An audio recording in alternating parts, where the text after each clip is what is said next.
Un conseil territorial de santé, c'est une instance de démocratie sanitaire, donc une instance d'échange et de consultation qui est basée sur un territoire de santé. Donc ici en Ile-de-France, c'est sur un département, donc il y a un conseil territorial par département aux côtés de la délégation départementale de l'Agence régionale de santé. Donc c'est un conseil qui va viser en fait à organiser les parcours de santé et surtout en partant de la spécificité des besoins de la population, va adapter tous les parcours de santé et permettre d'échanger entre acteurs. Le conseil territorial de santé va permettre en fait la déclinaison du projet régional de santé au niveau territorial en adaptant en fait ce projet aux spécificités de la population.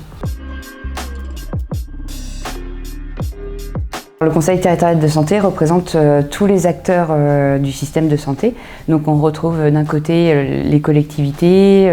les conseils départementaux, on a aussi la protection maternelle infantile, on a tous les acteurs, les offreurs de soins, donc que ce soit des libéraux ou des représentants des offreurs. Il y a aussi des élus et des personnes qui vont représenter en fait les associations et les organismes du champ de la prévention, de l'éducation et de la précarité. Et puis on a surtout les représentants d'usagers qui sont dans le conseil territorial de santé. Pouvoir apporter en fait sa réflexion et puis voter, hein, puisqu'il y a ça aussi, sur tout ce que l'on va faire remonter au niveau des PRS, enfin des programmes régionaux de santé, de voir au niveau du territoire les contrats locaux de santé qui sont mis en place, comment est-ce qu'on peut être acteur, aider. Ce qui est intéressant, c'est qu'en fait, en tant qu'association, si vous êtes dans une action spécifique ou si vous avez une problématique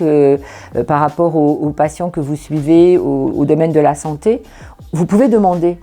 à ce qu'une intervention soit faite au niveau du conseil de territoire. Je sais que, par exemple, par rapport au cancer, on a pu, à un moment donné, parce qu'on était dans un dispositif spécifique, pouvoir faire l'évaluation de ce dispositif au sein de la CTS. Ce qui est intéressant, puisque là, tous les soignants étaient regroupés, tous les équipements hospitaliers, et ainsi que les associations qui sont en direction des patients. Donc voilà, on a pu faire ça, on a pu démontrer, on a pu aussi participer et montrer l'intérêt l'action que l'on menait en direction du retour à l'emploi, des malades du cancer. Enfin voilà, je pense qu'après, chaque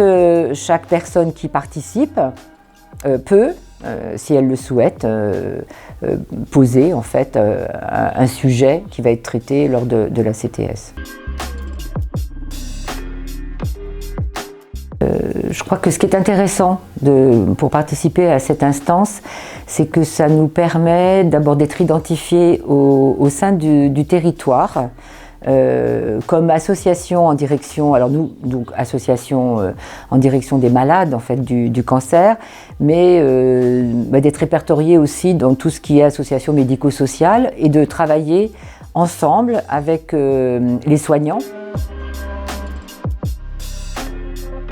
L'important, c'est de bien connaître son association, d'être intégré dans son association et d'avoir envie de partager avec les autres et de pouvoir faire remonter les problématiques rencontrées par les personnes que l'on aide dans son association.